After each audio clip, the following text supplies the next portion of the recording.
بازی مافیا که جدید اومده رو براتون میذارم. خودم امروز رفتم وارد شدم، معتبر به نظر میرسه و فکر میکنم شروع خوبی هم باشه چون از اولش هستش. پلی رو میزنیم. اگر نکاتی هر جایی از قلم افتادی خودم نمیدونستم بعدم باز فیلم تهیه میکنم. ببین، اولین چیزی که هستش اینه که شما با تب زدن رو اینجا به دست میارید. منتها هر چقدر طبق برنامه‌های قبلی کلیکر تعداد تبتون و تعداد مخزنتون بالاتر باشه بهتر هست. مضافاً اینکه این بر پایه همستر طراحی شده، یه پروفیت هم دارین، یعنی میزان برداشتتون در زمان آنلاین. خب اول از همه بیام بگم برای شروع بازی برین تو ارن. یه سری کارهای روزانه دیلی لوگین دارین، روزانه این برمی‌دارید و اینجایی که باید بپیوندین به توییتر و تلگرام و چت و اینا رو همه رو انجام بدید تا شما پاداشتون رو بگیرید. دعوت از دوستان هم بهتون پاداش خواهد داده شد. تا 3 نفر اینجا داره که اینا رو میتونید انجام بدید. خوشبختانه اگه زیادش نکنه مثلا همستر. قسمت فرند هم که برید که اینجا داره بهتون میگه که بونوس هایی که دارین برای لول اپ به اصطلاح فرنداتون به چه صورت هستش. تو آپگرید کردن مثل همه برنامه‌ها تبتون، مخزنتون و اینکه به اصطلاح اون قدرتتون که چند برابر بشه رو اینجا سه تا گزینه بهتون داده که اینجا انجام بدین. با پول میتونین خریداری انجام بدین. مثلا من لول تبمو به 5 رسوندم، مخزنمو به 7 رسوندم. این پروفیت جایی هستش که دقیقاً اون برداشت آفلاینتون رو میبرین بالا، عین همستر.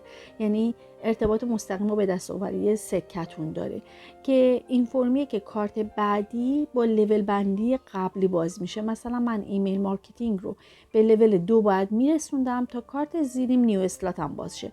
حالا تو کارت پایینیش بونوس سیستم هم میگه که نیو اسلات یعنی کارت بالاییم رو به لول 5 اگر برسونم این باز میشه. به همین ترتیب کارت بعدیش میگه اگر بونوس سیستم تو به لول 12 برسونی این کارت باز میشه و میریم تو باز.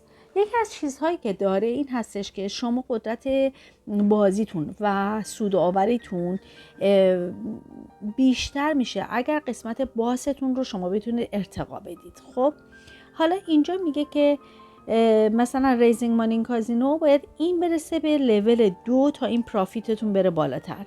حالا این احتمالاً باید توی اینجاها باشه دیگه، یا یه کارتی باشه که باز شه، چون هنوز اینا باز نشده. منم دقیقاً جاشو نمیدونم کجاست که به شما نشون بدم. اگر هر جایی باز توضیحات بیشتر خواست من براتون، یعنی خودم متوجه شدم براتون میذارم. توی سوپر که اینجا هستش، خب اینجا هم باز همین جوری هستش. پروفیتتون رو اضافه میکنی. میبینی که نوشته چه جوری به چه صورت هست. الان من از این کانفرانس پرزنتیشن هم 1500 تا دارم میگیرم. خب بابت چی؟ بابت هر ساعت. توی اینجا اگه اینوایت فرند کنم اینجا 1000 تا پروفیت ساعتی بهم اضافه میشه. خب و این کارت هم برام باز میشه. فعلا تا اینجا تا 8 تا فرند رو، اونجا 3 تا پوان نقدی میداد، ولی تا 8 تا فرند برای باز کردن این کارت ما نیاز داریم. اینم شو قسمت آپگرید.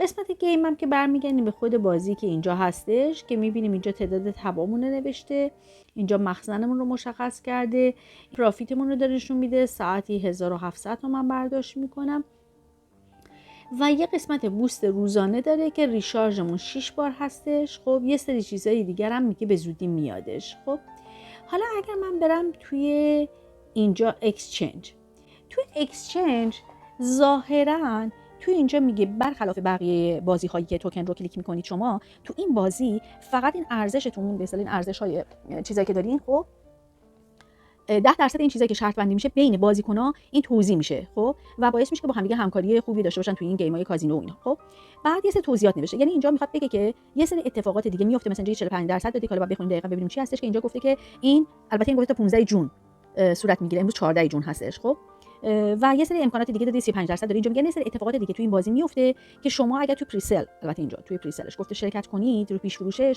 میتونید از این امکانات بهره مند بشید. من چون بازی رو تازه شروع کردم فقط در حد همین حدی که الان دارم سطحی نگاه میکنم براتون گفتم. فقط اینجا الان دارم نوشته رجیستر فور پریسل، پس بنابراین تو پریسلش اگر رجیستر بکنی یه سری اتفاقات ظاهرا قراره بیفته. خب حالا اینو برمیگردم 2 مرتبه تو هوم. حالا اطلاعات دقیقی که دیگه بازی که پیش بریم باز خودمونم بیشتر باش آشنا میشیم که هر چیز دیگه ای رو من توی حین بازی بهش برخورد کردم یا هر نکته ای اومدش که قابلیت این داشت که فیلمش رو بگیرم و بزنم براتون بهتون ارائه میدم. موفق باشید.